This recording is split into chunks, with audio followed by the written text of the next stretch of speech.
Hello folks, welcome to Legacy IAS Academy. In this video, we will be discussing a current affair topic presented to you by faculty Sushma K. So what is the topic that we will be discussing today? Supreme Court on Justice Yashwant Varma impeachment. What is the issues regarding? See, in your Indian Express, there was an article which stated no illegality. Supreme Court dismisses Justice Yashwant Varma's plea challenging impeachment inquiry panel's constitution. First, let me tell it to you like a story. So, in 2025, there was an allegation on Justice Yashwant Varma claiming that there was a fire that broke down in his Delhi residence. At that point of time, Justice Yashwant Varma was posted in your Delhi High Court. Now, in this period of time, what happened? While his residence was in Delhi, even though he was not in Delhi at that point of time, there was a fire that broke down. Now, when firefighters were called to douse the fire, what they found on the ground was something that brings us to this case. There was large amount of charred notes, currency notes. So, which showcased that there was cash which was present and that was very much larger in quantity, and also it was all that burned notes were there.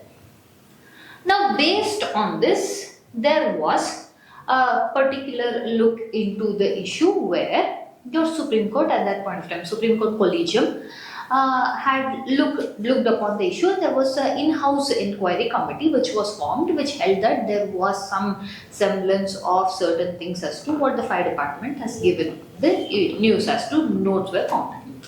So, based on the in-house inquiry committee, the Supreme Court Collegium had suggested that Justice Yashwant Varma be transferred from Delhi High Court to Allahabad High Court. Understanding? Now, in the meanwhile, whatever in-house committee a response was forwarded to President of India and Prime Minister of India. Then what happened? A motion of impeachment was introduced in Lok Sabha. Understanding? The Lok Sabha Speaker then set upon committee. Now, in Rajya Sabha, what had happened means, at that point of time, the chairman of the house, Jagdeep Dhankar, was resigning. So, deputy chairman had not accepted on that motion. So, what was the plea claimed by Justice Yashwant Varma means you can only constitute a committee after both Lok Sabha and Rajya Sabha have agreed for the motion of impeachment. But in this case, only your Speaker of Lok Sabha had constituted a committee even without Rajya Sabha. So here is where they said that there is illegality. Understanding? Now when this plea was raised in front of Supreme Court has held that no, there is no illegality. A speaker has not gone beyond the jurisdiction in forming a committee as such. Understanding? So this is the story so far. So Justice Yashwant Varma has cited Section 3 of 2 of Judges Inquiry Act telling that a committee can only be set up once your Lok Sabha and Rajya Sabha have accepted the motion for impeachment. So what is the backdrop of the case? Cash was allegedly found at Delhi residence while the Justice Yashwant Varma was still posted in Delhi High Court. This incident was during March of the event. Then he was Delhi High Court judge. He was later transferred to your Allahabad High Court judge based on your recommendations from your Supreme Court Collegium. So the legal issue that was raised from your Justice Varma was, he cited Section 3 of 2 of Judges Inquiry Act telling that how can a committee be formed with only one house? There is the speaker only appointing a committee when your Rajya Sabha did not even accept the motion.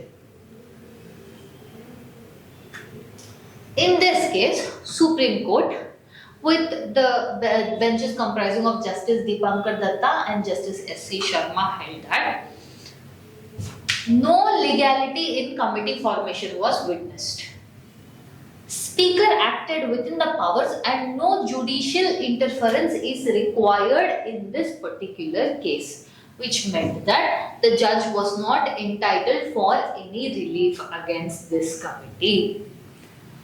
The court's reasoning was that yes, see, we have the aspect of two things: rights of judges and rights of MPs to move the motion. Because at the end of the day, independence of judiciary does not mean immunity of judiciary. Right? So your judiciary is now here acting in a very proper manner. Wherein they are held that admission by one house is sufficient, and also inquiry stage does not is equivalent to your removal stage. So the role of Lok Sabha Speaker here is for committee is constituted under the law. He acted on admitted motion. A motion was brought in to the Speaker. Now the Speaker admitted the motion. The Speaker can either accept or reject the motion. He accepted it and then set up the committee. So there is no specific need that no two houses also have to do that.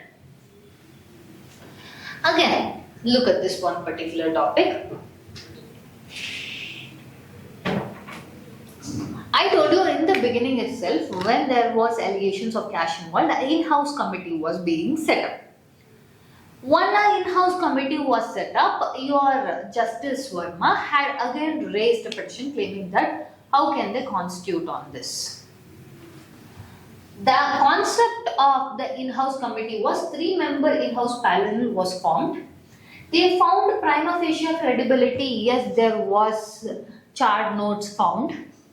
And the report was sent to President and Prime Minister, and this was upheld by the court, and they held that no, this petition which Justice Varma is bringing up cannot be held. It is correct of Supreme Court to form an in-house committee, that is your judiciary. Now just a small overlook, we'll see how your impeachment process will work according to Article 124 of 4 and Article 217, which deals with your Supreme Court judges and High Court judges. Wherein first and foremost, a motion has to be brought by the MPs or Member of Parliament. Then that motion has to be accepted by the presiding officer. In this case, the Speaker accepted the motion. Then an inquiry committee is formed. The same happened up until here. Justice Varma's allegation was only Speaker of Lok Sabha did that.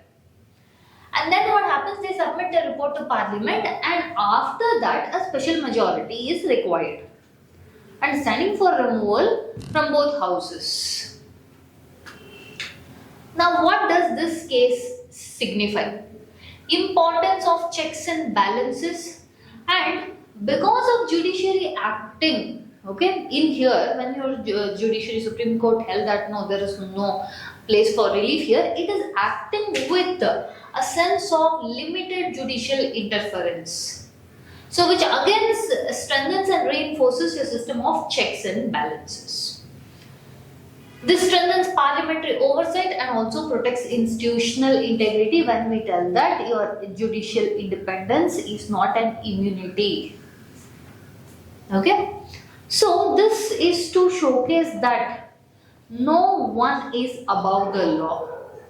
Understanding? So with this, we come to the end of the content. If you like our content, subscribe to our channel, hit the like button and share it along with your friends. Now if you're someone who enjoys knowing about local news, national news, international news, then you have to subscribe to Legacy IAS Academy channel. We provide deep insights into these topics. Thank you.